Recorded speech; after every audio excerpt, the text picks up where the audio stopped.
नमस्कार दोस्तों। एक बार फिर से स्वागत है आपका हमारे हॉरर पॉडकास्ट पे, जहां पर हम लोग सुनते हैं एक से बढ़कर एक सच्ची घटना पर आधारित डरावनी कहानियां। तो आज की कहानी है वह भी बहुत अच्छी कहानी है और उम्मीद करते हैं यह कहानी आपको बहुत पसंद आने वाली है। तो चलिए कहानी की शुरुआत करते हैं। रात का समय था। आसमान में काले बादल छाए हुए थे और चांद धुंधला सा दिखाई दे रहा था। वीरान सड़क पर एक पुराना ट्रक तेजी से दौड़ रहा था। इंजन की गड़गड़ाहट और टायरों की सड़क से रगड़ने की आवाज़ के अलावा आसपास कोई हलचल नहीं थी। रमेश, एक अनुभवी ट्रक ड्राइवर, स्टीयरिंग थामे आगे की सड़क पर नजरें गड़ाए बैठा था। उसके चेहरे पर सफ़र की थकान झलक रही थी, लेकिन नींद को दूर भगाने के लिए उसने बीड़ी सुलगा ली। उसके बगल में सुरेश, उसका खलासी, ऊँघता हुआ बैठा था। सुरेश, सो मत, अगर मैं झपकी ले लूँ तो गाड़ी खड्ड में चली जाएगी, रमेश ने हंसते हुए कहा। सुरेश ने आंखें मलते हुए जवाब दिया, अरे भाई, तू तो मत डरा, वैसे भी इस सुनसान सड़क पर नींद आ ही नहीं रही है। रास्ता वाकई में डरावना था। चारों ओर घना जंगल और सड़क पर दूर दूर तक कोई भी दिखाई नहीं दे रहा था। सड़क के दोनों किनारों पर ऊंची ऊंची पहाड़ियां थी, जिनके कारण यह घाटी और भी रहस्यमयी लग रही थी। यह रास्ता नया नहीं था। रमेश और सुरेश कई बार इस घाटी से होकर ट्रक चला चुके थे, लेकिन आज का माहौल कुछ अलग ही था। हवा ठंडी थी और अजीब सी खामोशी पूरे माहौल में घुली हुई थी। सुरेश ने धीमी आवाज में पूछा, रमेश, इस रास्ते पर कुछ अजीब नहीं लग रहा? रमेश ने उसकी तरफ देखा और मुस्कुराते हुए बोला, तुझे तो हमेशा कुछ ना कुछ अजीब ही लगता है। आराम से बैठ और रास्ते का मजा ले। सुरेश ने बात खत्म कर दी, लेकिन उनका मन भी बेचैन था। कुछ किलोमीटर आगे बढ़ने के बाद सुरेश ने अचानक कहा, भाई गाड़ी रोक, मुझे लघु शंका लगी है। रमेश ने गाड़ी धीरे से किनारे लगा दी। चारों तरफ घना जंगल था और सड़क पर दूर दूर तक कोई रोशनी नहीं थी। सुरेश नीचे उतरा और झाड़ियों की ओर बढ़ा। सुरेश जैसे ही झाड़ियों के पास पहुंचा, उसे अजीब सा एहसास हुआ। हवा में अजीब सी गंध थी, कच्चे मांस जैसी, सड़ी गली चीजों जैसी। तभी उसकी नजर झाड़ियों के पीछे पड़ी। वहां दो लाल रोशनियां चमक रही थी, मानो कोई जीव अंधेरे में उसे घूर रहा हो। पहले तो उसने सोचा कि यह किसी जानवर की आंखें होंगी, लेकिन जब उसने ध्यान से देखा तो उसे महसूस हुआ कि ये आंखें सामान्य नहीं थी, वे बेहद बड़ी थी और उनमें एक अजीब सी चमक थी, जैसे आंखों में अंगार जल रहे हों। अचानक एक भयानक गुर्राहट की आवाज़ आई, कोई ऐसी आवाज़ जो उसने पहले कभी नहीं सुनी। वह इंसान और जानवर के बीच की किसी चीज़ की चीख थी। सुरेश का दिल जोर जोर से धड़कने लगा। उसने धीरे धीरे पीछे हटना शुरू किया, लेकिन तभी झाड़ियों में हलचल हुई और वह परछाई तेजी से उसकी ओर बढ़ी। सुरेश चीख पड़ा और पूरी ताकत से भागकर सड़क की ओर दौड़ा। रमेश ने देखा कि सुरेश बेहताशा भागता हुआ ट्रक की ओर आ रहा था। उसने पूछा रमेश से, अरे क्या हुआ, कोई जानवर देख लिया क्या? सुरेश हाँफते हुए ट्रक में चढ़ा और दरवाजा बंद कर लिया और एक कपकपी आवाज में कहता है, भाई भाई, वहाँ कुछ था। लाल आंखें, डरावनी आवाज, कोई जानवर, लेकिन इंसान जैसा भी नहीं। रमेश, वहाँ कुछ था। रमेश ने हैरानी से उसकी ओर देखा और हंसते हुए कहा, तू फिर से अपनी मनगढ़ंत कहानियां बना रहा है। सुरेश ने घबराई नजरों से बाहर देखा। झाड़ियां हिल रही थी और एक अजीब सी परछाई वहां से गुजरती हुई दिखी। रमेश भी अब थोड़ा गंभीर हो गया और बोला, चल निकलते हैं यहाँ से, ज़्यादा दिमाग लगाने की ज़रूरत नहीं है। उसने इंजन स्टार्ट किया और ट्रक आगे बढ़ा दिया, लेकिन तभी एक अजीब सी आवाज़ हुई। छत पर, यानी ट्रक की छत पर जोरदार धमाके वाली आवाज़ आई, जैसे कोई भारी चीज़ उस ट्रक की छत पर कूदी हो। रमेश और सुरेश दोनों ने एक दूसरे की ओर देखा। उनकी सांसें थम गई। रात का सन्नाटा और गहरी खामोशी पहले से ही माहौल को डरावना बना रहे थे, और अब यह नई मुसीबत। ट्रक की छत पर किसी भारी चीज के चलने की आवाज आ रही थी, जैसे कोई बड़े पंजों वाला जीव वहां रेंग रहा हो। रमेश और सुरेश दोनों के दिल जोरों से तेजी तेजी से धड़क रहे होते हैं। सुरेश की आवाज कांप रही थी और वह बोला, भाई ये क्या है, क्या है ये? रमेश तुरंत हेडलाइट्स ऑन कर दी और खिड़की से बाहर झांकने की कोशिश की, लेकिन बाहर घना अंधेरा था। ट्रक की रोशनी सड़क को तो उजागर कर रही थी, मगर ऊपर क्या है वह देख पाना मुश्किल था। रमेश ने बुदबुदाया, कुछ तो छत पर है, शायद जानवर होगा। लेकिन तभी सुरेश लगभग चिल्लाते हुए बोला, जानवर नहीं भाई, मैंने जो झाड़ियों में देखा था वही होगा। रमेश को अब भी यकीन नहीं हो रहा था, लेकिन स्थिति को देखते हुए उसने ट्रक रोक दिया और बोला, नीचे उतरकर देखना ही पड़ेगा अब। रमेश ने धीरे से ट्रक का दरवाजा खोला। उसकी टॉर्च चालू की थी और हाथ में लोहे की रॉड थी, जो हमेशा अपने बचाव के लिए साथ रखता था वो। सुरेश डर के मारे उसे रोकने लगा, भाई मत जा, वहां कुछ गलत होने वाला है। रमेश ने कहा, अगर कुछ ऊपर है तो वैसे भी ट्रक छोड़ना ही पड़ेगा, देखने में क्या नुकसान है। और ऐसा कहते हुए वह ट्रक से नीचे कूद गया। जैसे ही उसने टॉर्च ऊपर घुमाई, उसकी आंखें फटी की फटी रह गई। ट्रक की छत पर एक परछाई बैठी थी, एक ऐसा जीव जो ना पूरी तरह इंसान था और ना ही जानवर। उसकी रीढ़ झुकी हुई थी, हाथ पैर असामान्य रूप से लंबे थे और उसका चेहरा काला था, जिसमें सिर्फ लाल जलती हुई आंखें दिख रही थी। जैसे ही रमेश उस पर रोशनी डालता है, वह जीव भयानक तरीके से घुर्राया। रमेश घबराकर पीछे हटने लगा। अंदर बैठते सुरेश ने उसे देख लिया था और उसका डर दोगुना हो गया था। अब सुरेश लगभग चिल्लाते हुए बोला, भाई भाग, ये इंसान नहीं है। रमेश ने जल्दी से ट्रक के दरवाजे की ओर दौड़ लगाई, लेकिन तभी वह जीव जोर से चीखा और अपनी दोनों हड्डी जैसी पतली लेकिन मजबूत बाहें फैलाकर छलांग लगाने के लिए तैयार हुआ। रमेश ने खुद को बचाने के लिए ट्रक के पिछले हिस्से में छलांग लगाई। सुरेश भी अब अंदर बैठा नहीं रह सकता था। उसने भी हिम्मत जुटाई और ट्रक से उतरकर रमेश की ओर भागा। लेकिन कुछ ही देर में एक धप से आवाज आती है। वह जीव अब तेजी से उनकी ओर आने लगा, कभी दो पैरों पर तो कभी चार हाथों पैरों से दौड़ता हुआ। रमेश और सुरेश दोनों पूरी तरह ताकत के साथ जंगल की ओर भागे। उनके कदम घास और सूखी पत्तियों पर तेजी से बढ़ रहे थे, लेकिन पीछे से आती तेज दौड़ने की आवाज़ उनका पीछा नहीं छोड़ रही थी। लगभग 5 मिनट तक भागने के बाद जब उनकी सांसें फूलने लगी, उन्होंने देखा कि जंगल में थोड़ी दूर एक हल्की हल्की रोशनी चल रही है। रमेश ने हाँफते हुए कहा, भाई वहाँ कुछ लोग हैं, शायद गांव होगा। दोनों रोशनी की ओर भागे, लेकिन जैसे जैसे वे करीब पहुंचे, उन्होंने देखा कि कोई गांव नहीं था। रोशनी एक बड़े से हवन कुंड से आ रही थी, जिसके चारों ओर कुछ अजीबो गरीब लोग बैठे थे। ये लोग कोई आम इंसान नहीं लग रहे थे। उनकी आंखें खाली थी, उनके शरीर पर अजीब से लाल और काले निशान बने हुए थे और वे कुछ मंत्र बुदबुदा रहे थे। बीच में बैठा एक तांत्रिक, जिसके बाल लंबे और बिखरे हुए थे, आग में कुछ सामग्री डाल रहा था। सबसे भयानक चीज़ तो यह थी कि वहाँ एक लड़की आग के पास बेहोश पड़ी थी, मानो उसकी बलि देने जा रही हो वहाँ पर। रमेश और सुरेश की रीढ़ में ठंडक सी दौड़ गई यह सब देखकर। सुरेश ने फुसफुसाते हुए कहा, ये क्या है, ये क्या हो रहा है। तभी तांत्रिक ने धीरे से अपनी गर्दन घुमाई और सीधे उनकी ओर देखा। उसकी आंखें गहरी काले रंग की थी, मानो उसमें कोई जीवन ही ना हो।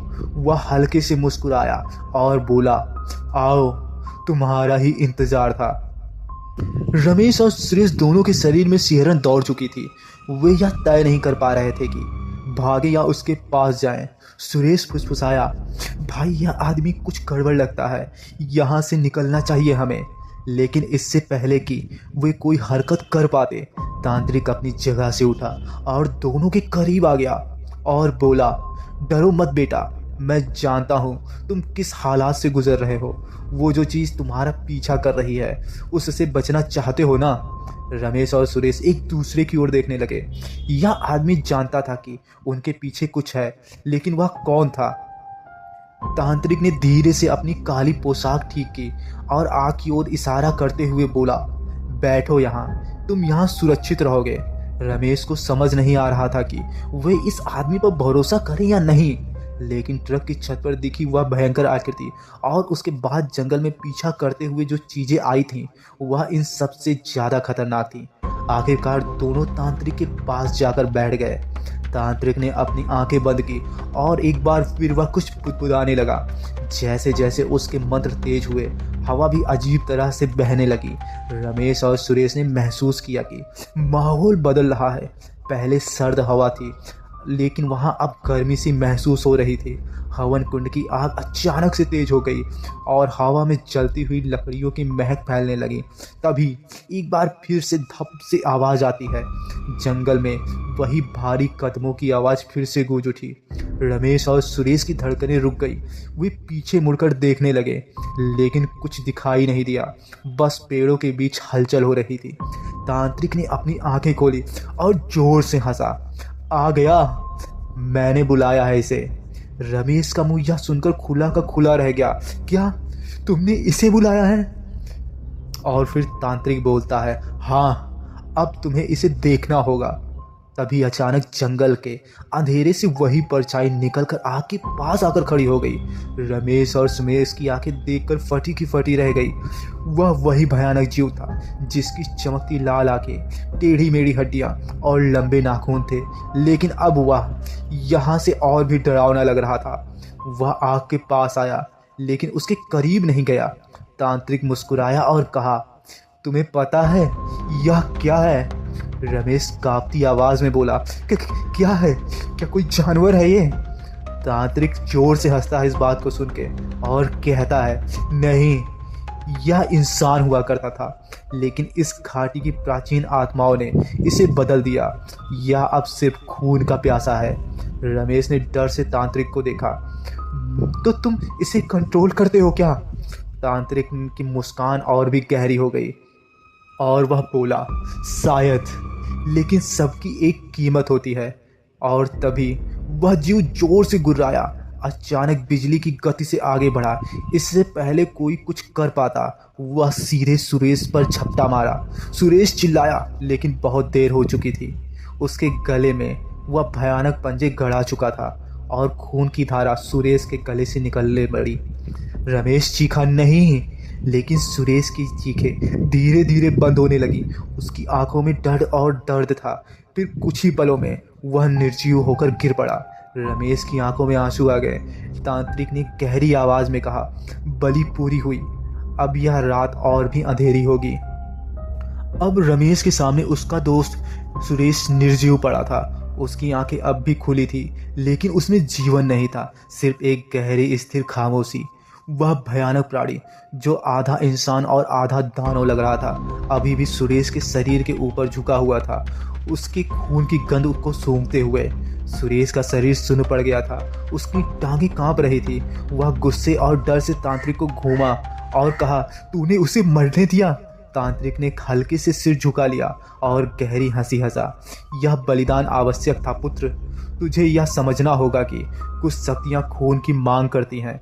रमेश का गला सूख गया, उसकी नसें गुस्से से फड़कने लगी, लेकिन उसे पता था कि वह अकेला था और उसके सामने जो खड़ा था वह इंसान नहीं था। रमेश के दिमाग में एक ही ख्याल आया, यहाँ से भागना होगा। उसने धीरे धीरे अपने पैरों को पीछे खिसकाया और अचानक पूरा जोर लगाकर जंगल की ओर दौड़ पड़ा। पेड़, झाड़ियां और घास उसके पैरों के नीचे दबते गए। वह बेतहासा भागता रहा, लेकिन उसके पीछे वह दानव जीव की गुर्राहट गूंज रही थी। रमेश जानता था कि वह अब भी उसके पीछे ही है। कुछ दूर भागने के बाद अचानक रमेश का पैर एक जड़ में उलझ गया और वह जोर से जमीन पर गिर पड़ा और चिल्लाया, आह, मेरी कोहनी छिल गई। और उसकी कोहनी से खून बहने लगा।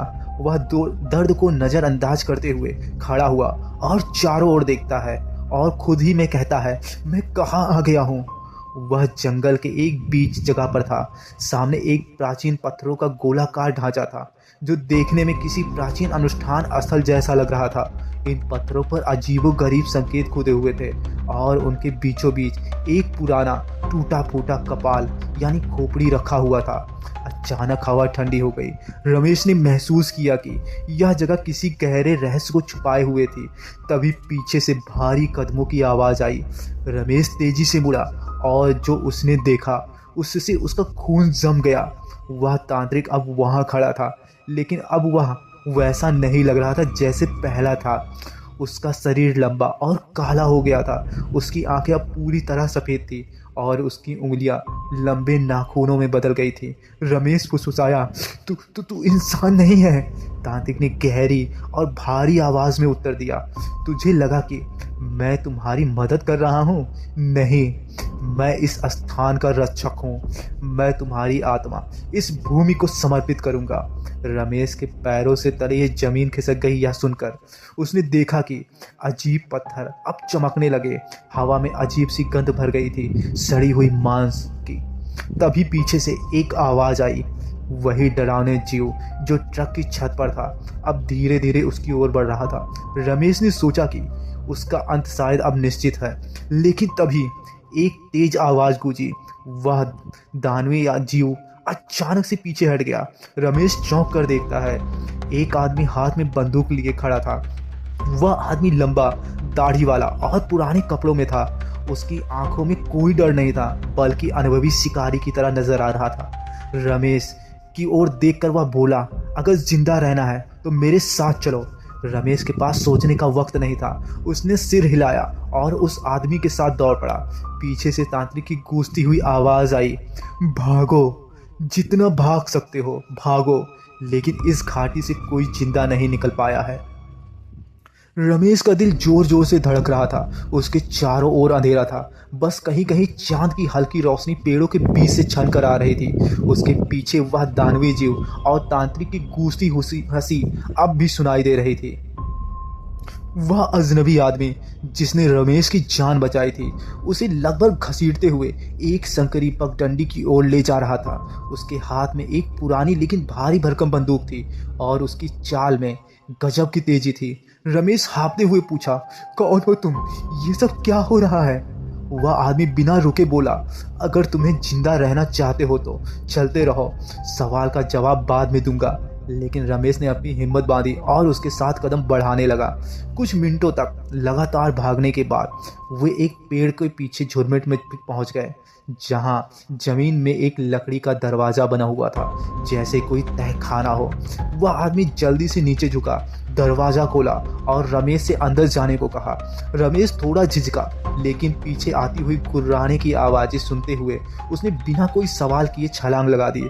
अंदर का माहौल ठंडा और दम घोंटू था, लेकिन सुरक्षित महसूस हो रहा था। वह आदमी भी अंदर आ गया और लकड़ी का दरवाज़ा बंद कर दिया। फिर उसने एक पुराना लैंटेन जलाया, जिससे हल्की रोशनी फैल गई। रमेश ने चारों ओर देखा। यह एक छोटा सा तहखाना था, जिसमें कुछ पुरानी लकड़ियां, हथियार और एक पुराना बिस्तर रखा था। रमेश ने आखिरकार पूछा, अब बताओ तुम कौन हो? वह आदमी गहरी सांसें लेता हुआ बोला, मेरा नाम विजय है। मैं इस भूतिया घाटी में फंसे लोगों की मदद करता हूँ और उन राक्षसों को मारता हूँ जो यहाँ के जंगलों में रहते हैं। रमेश के शरीर में एक झुरझुरी दौड़ गई और वह बोला, तो वह जीव जो हमारे ट्रक के पीछे पीछा कर रहा था, वह इंसान नहीं था? विजय ने सिर हिलाया, नहीं, वो इस घाटी का सबसे पुराना श्राप है। इसे रक्त पिचास कहते हैं। यह कभी इंसान था, लेकिन इस घाटी में किए गए तंत्र मंत्र के कारण वह एक अमर दानव बन गया। यह अपनी शक्ति बनाए रखने के लिए हर कुछ दिनों में बलि मांगता है। रमेश की बातों में यह सब सुनते ही उसकी एक सिहरन सी दौड़ गई और उसने पूछा, और वह तांत्रिक? विजय ने गहरी आवाज में कहा, वो इसकी पूजा करता है। यह घाटी अभिशापित है और यहाँ रहने वाले लोग इसकी पूजा करते हैं ताकि यह उनकी जान न ले। लेकिन तुम और तुम्हारा दोस्त, तुम दोनों बाहर के हो, इसलिए उसने तुम्हें अपना शिकार बना लिया। रमेश की आंखों में आंसू आ गए। उसने सुरेश को भी मार दिया था। विजय ने उसकी ओर गंभीरता से देखा और सिर झुका लिया। हाँ, और अगर हम कुछ नहीं करते तो तुम भी अगला शिकार बन ही जाते। रमेश ने हिम्मत जुटाते हुए पूछा, इससे बचने का कोई उपाय या तरीका नहीं है? विजय ने एक पुरानी किताब निकाली। उसके पन्ने पीले और फटे हुए थे। उसने उसे खोला और रमेश को दिखाया।